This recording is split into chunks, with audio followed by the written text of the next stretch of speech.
It's Wednesday afternoon at 4 p.m. when there's a knock at my bedroom door. Mike is standing there. "Hey, fancy a beer?" "Yeah, sure." Mike grins. "What you do on a Wednesday afternoon?" We laugh. Grab a beer each from the drinks cellar, sit down on the couch in the hallway and clink bottles. It feels good. A cold beer in the warm weather. I look at Mike. "Fancy rollin' one?" "Yeah, you got papers?" Hang on, I'll grab some from my room." An hour later, we're nicely drunk and pleasantly stoned. It feels good. The weather helps. "Let's go see Tom," Mike says out of nowhere. "Sure, I'll bring him a beer. That'll get him on board." I knock on Tom's door. He opens it and I put the beer in his hand. He's been gaming. There's still a joint smoldering in the ashtray next to his keyboard. Tom takes the beer gratefully, opens it with a lighter and takes a long sip. Mike passes him the joint. Tom takes a drag and passes it to me. He's not alone. Flix and Ben are already on his couch drinking Havana Cola. I take a few drags and pass it to Ben.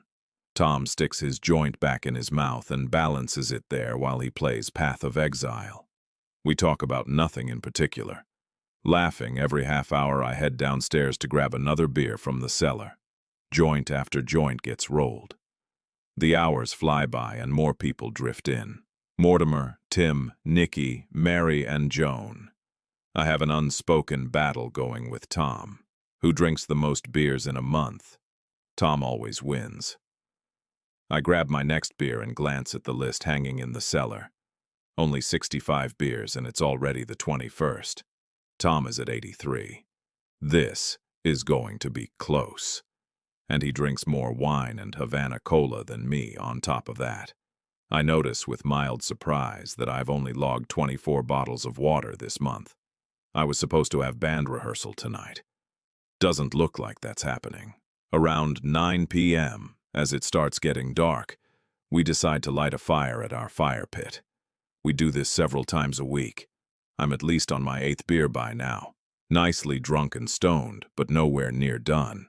We grab old newspapers from the kitchen. Ben and Tom fetch wood from the shed, stack it in a cone around the paper, and some kindling and light it. Within minutes, there's a decent fire going. I head to the cellar and ask on the way if anyone wants a beer. 5 hands go up. We sit on 2 wooden benches around the fire. Mortimer packs a bong. Ben and Mary each roll a joint. To bridge the time until the next joint comes my way, I light a cigarette. I much prefer weed to cigarettes, but I'm impatient. I never properly learned to roll. When I try, it comes out crooked and the tobacco is too loose. After Mortimer hits the bong, he passes it to Mike. We talk about drugs, about past parties, about rock and hip-hop legends and their excesses. It's just a relaxed, funny, beautiful evening. We laugh a lot and loudly. Then Wolf appears out of nowhere, guitar in hand. "Hey, I've been learning a cool song lately." He plays it, Kryptonite by 3 Doors Down. He doesn't quite have it down yet, but nobody cares.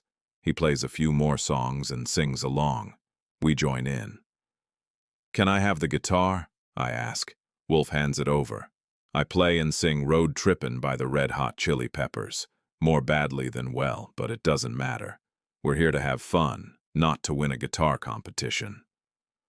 Tanya joins us, then Tillman, a little later. As the fire burns lower, Ben adds more wood. Then Flix gets up, disappears for a few minutes, and comes back with a laptop in his hand, and throws it straight into the fire. "It's broken," he says simply. Everyone laughs in disbelief. The flames turn bright red, green, and blue as the laptop burns. "Oh, come on," says Tillman. "I've got an old wardrobe." Tillman and Wolf go inside and come back carrying a wardrobe, roughly 2 by 2 meters. They place it directly onto the fire. At first, just the base smolders, then it darkens. The flames crawl up the sides. It smokes and stinks, probably a lot of glue and other toxic material burning off. The laptop plastic is still melting. The mood gets wilder as the fire gets bigger. I bend down and light a cigarette directly from the base of the flames. The fire is now well above the wardrobe, 4, maybe 5 meters high.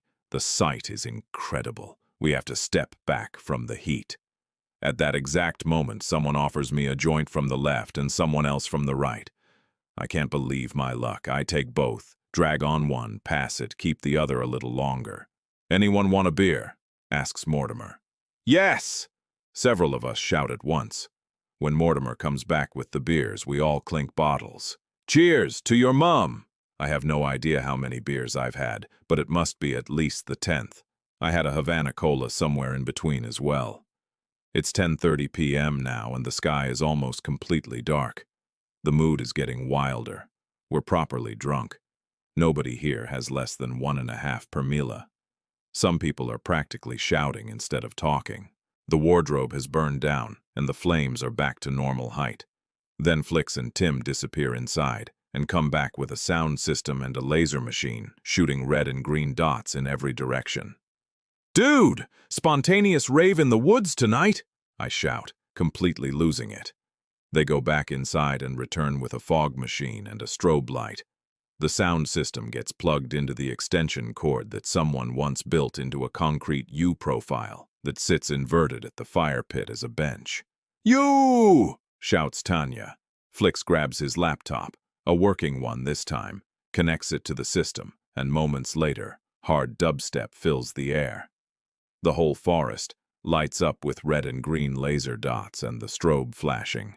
The smoke from the fire and the fog machine wraps everything in an eerie atmosphere. We dance, we cheer, we drink, we smoke, we get stoned, and we enjoy life. What a night. Midnight comes and goes. 1 a.m., 2 a.m., 3 a.m. I start getting tired. Everyone is still going, but I lie down on the bench, listen to the music and the noise for a while, and fall peacefully asleep. I wake up the next morning at 9 a.m. It's already warm. The music is off, but a few people are still sitting at the fire pit talking. The fire has burned down to glowing embers. I sit up and immediately feel how drunk and groggy I still am. "You! One of them is alive!" shouts Ben. "Bo, morning," I call back. "Dude, when did I pass out?" "No idea. Pretty early," says Ben. "You were lying there by 3, says Flix. "Oh, okay. What a night," I say. "Yeah, what a night," sings Flix more than he says it. I hear the bubbling of a bong. Tom has lit one up and empties it in one hit. Mike had driven home at some point. He didn't live in the house but came by almost every day. He'd probably be back this afternoon.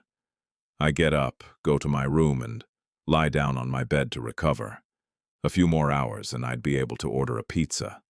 Then chill for a bit. Then see whose room people were gathering in next.